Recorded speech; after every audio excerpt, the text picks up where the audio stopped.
king, I am not a god, I am...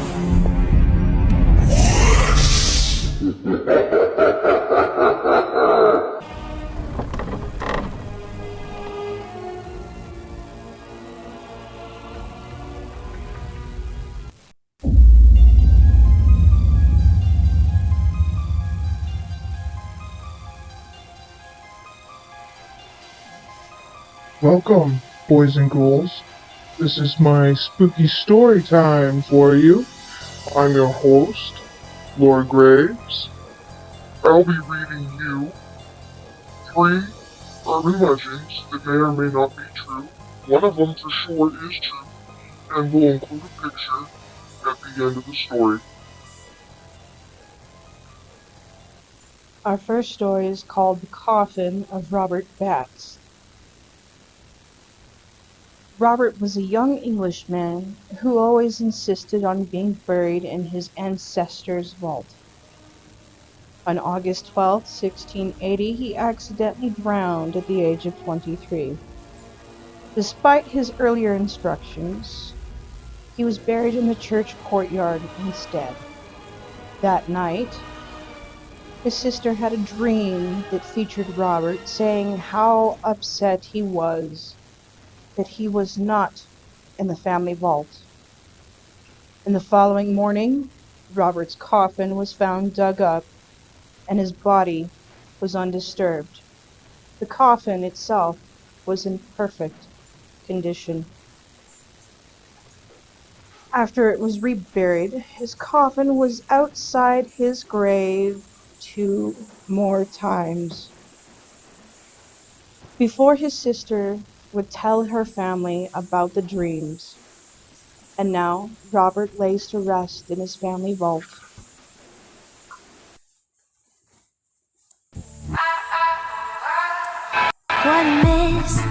Clown statue.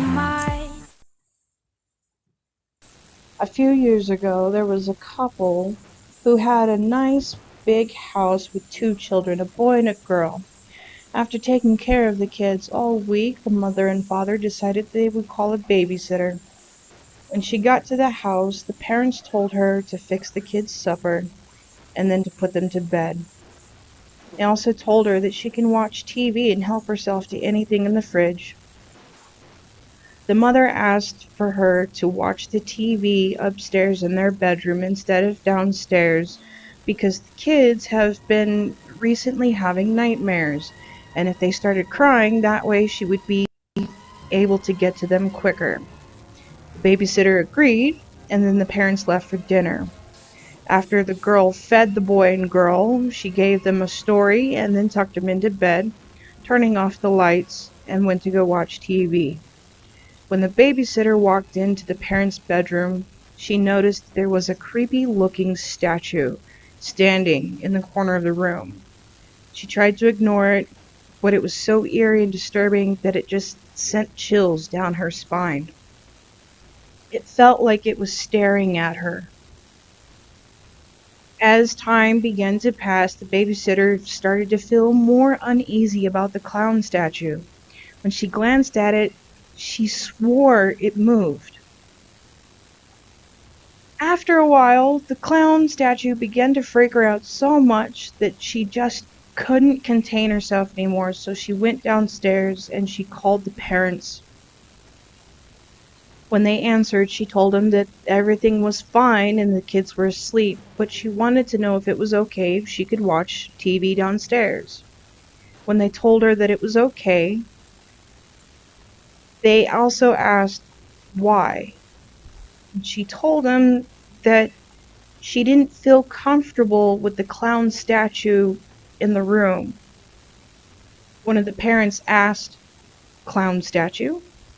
And the girl replied, she said, "Yes, the clown statue in your bedroom freaks me out."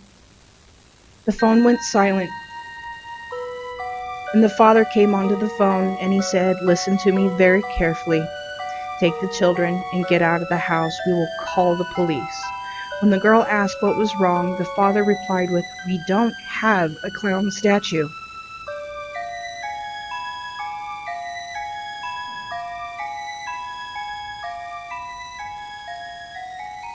The girl does as she's told, and she drops the phone, runs upstairs, and grabs the kids, one under each arm, rushing outside the front door, standing on the sidewalk.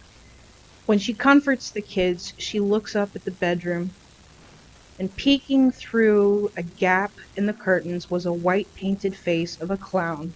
It stared at her for a moment, and then it slowly sank back into the darkness. Within minutes, the police arrived and cautiously entered the house. In the upstairs bedroom, they found a man dressed in a clown suit. When they arrested him, they also found a knife. The clown turned out to be a mentally disturbed midget who was convicted murderer and cold-blood killer.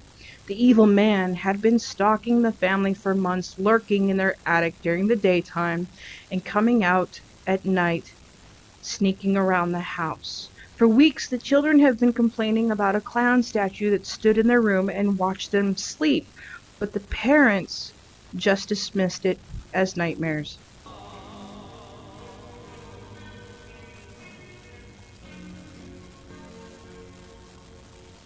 The Bunny Man legend.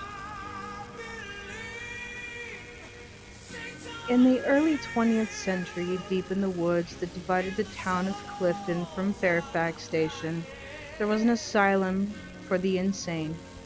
At some point, the asylum closed and the residents were piled into a bus bound for Lorton Prison. On the way there, the bus swerved and crashed. Many of the convicts escaped, but were caught except for one, Douglas Griffin. While searching for him, authorities found a trail of half-eaten and gutted bunnies, with many hanging from what was then called Fairfax Station Bridge. For months, the police searched for Griffin, but he was never found. Then on one Halloween night, several teens were hanging out under the bridge. At the stroke of midnight, they were attacked. The next morning, they were found hanging from the bridge, gutted like the bunnies.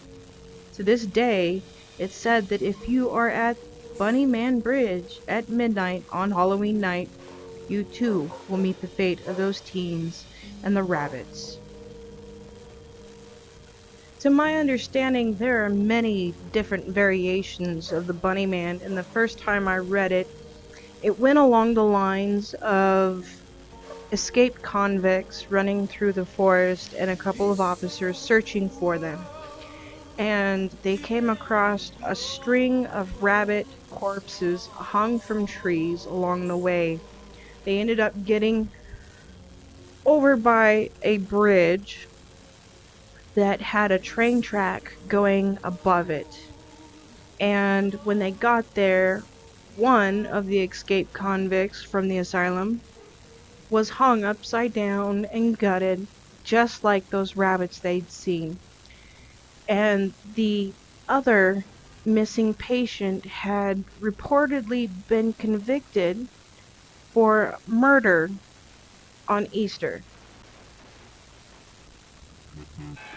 That's going to do it for today, guys. Make sure that you subscribe, hit that like button with the Bunny Man's hatchet, and leave a comment down below if you have an urban legend or creepy story that you want me to talk about next time I post.